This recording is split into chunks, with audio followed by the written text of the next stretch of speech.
Je vois en juin 2022 le jeune Robin, âgé de 18 ans, adressé par son orthodontiste pour l'avulsion des 4 troisièmes molaires.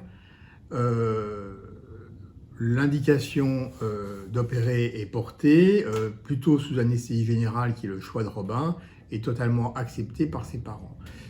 Comme Robin part en études à l'étranger l'année qui va commencer, l'année universitaire qui va commencer, il est décidé d'un commun accord entre Robin et ses parents et moi de proposer une intervention à la clinique des Martinets un an après, donc en juin 2023.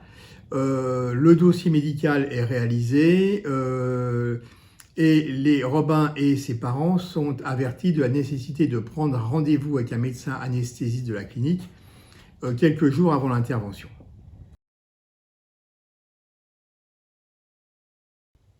Presque un an plus tard, je revois Robin donc, au bloc opératoire.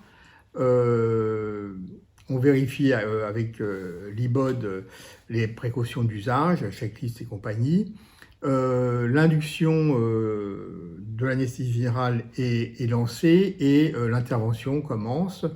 Je retire les 3 premières troisième molaires sans difficulté comme prévu et je pense terminer assez rapidement l'intervention d'ablution de dents de sagesse assez simple.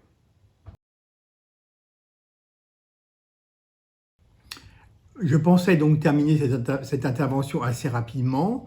Donc après avoir créé un lambeau au niveau de la tubérosité du maxillaire droit, je dégage l'os avec une fraise boule et au bout d'une minute et demie, je suis étonné de ne pas trouver la dent prévue à cet endroit-là. Je me retourne pour contrôler sur la radio panoramique qui est installée sur un négatoscope dans le bloc opératoire pour bien vérifier la présence de cette dent. Je vois cette dent à cet endroit, au niveau supérieur droit.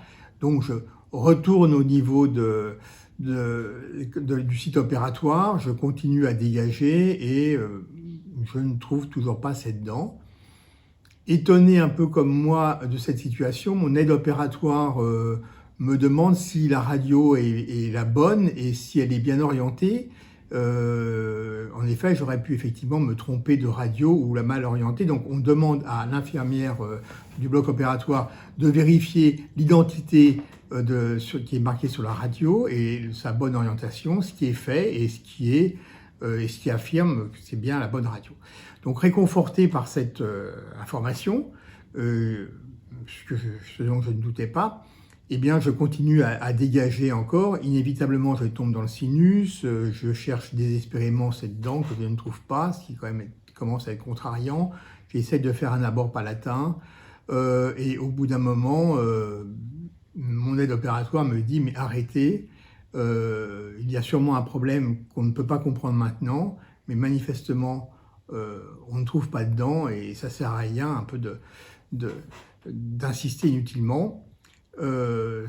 Qui est bon, effectivement, je lève un peu la tête du site opératoire et on se met à discuter on fait une pause et on discute avec l'équipe et d'un commun accord avec l'aide opératoire, l'IBOD, l'infirmière anesthésiste, on décide d'arrêter l'intervention et ce qui nous semble le plus raisonnable.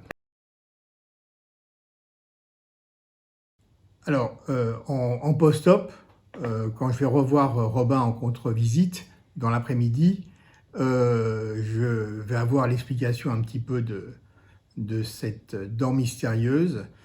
En effet, Robin et sa maman qui étaient là m'informent que pendant l'année universitaire, à l'étranger, il a eu un souci, des douleurs qui se présentaient au niveau supérieur droit de la mâchoire.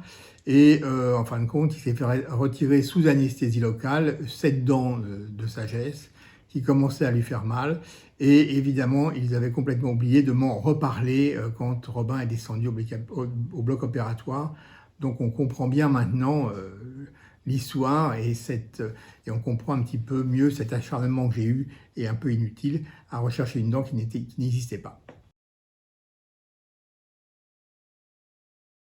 Alors, comment notamment, enfin, déclarer cet événement indésirable associé aux soins, et comment le nommer? Alors, je pense qu'on peut le nommer comme un effet tunnel, c'est-à-dire que, et pourquoi effet tunnel? Parce que je pense que c'est plutôt mon entourage bienveillant qui m'a incité à arrêter, à ralentir, à arrêter et à me poser des vraies questions, plutôt que de me laisser aller à continuer et à m'enfoncer dans une erreur. Donc ça, je les remercie. Et en fin de compte, c'est pour ça qu'on pourrait dénommer cet événement comme un effet tunnel. Par ailleurs, donc, dans les barrières qu'on pourrait mettre, alors pour non pas pour éviter de retrouver ces situations, il y a bien sûr la nécessité de re-questionner le patient avant de l'endormir sur sa situation, si rien ne s'est passé depuis la dernière consultation. En l'occurrence, ça, je ne l'ai pas fait, bien que cette dernière consultation était très lointaine et c'est une erreur de ma part.